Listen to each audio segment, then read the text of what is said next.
বর্তমানে আমরা দুনিয়াতে আছি, একটা দিন ছিল আমরা কেউ ছিলাম না, আবার আরেকটা দিন আসবে আমরা কেউ থাকবো না।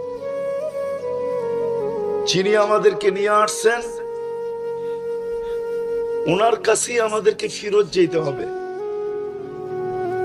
আমাদেরকে নিয়ে আসছেন আল্লাহ, সত্য তো মানেন তো? আল্লাহ নিয়ে আসছে, আল্লাহই আমাদেরকে নিয়ে আসছে।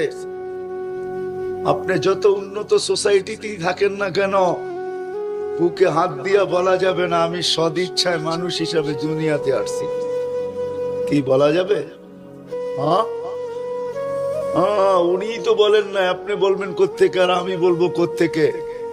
জিনাকে পয়দা না করলে আল্লাহ কিচ্ছু তৈরি করতেন না। দুজাহানের বাদশাহ মুহাম্মদুর রাসূলুল্লাহ সাল্লাল্লাহু আলাইহি ওয়াসাল্লাম, উনি দোয়া করতেন আলহামদুলিল্লাহিল্লাযী খালাকানি ওয়া লাম আকু শাইআ। প্রশংসা ওই আল্লাহর যিনি আমাকে অস্তিত্ব দিয়েছে অথচ আমার অস্তিত্বই ছিল না।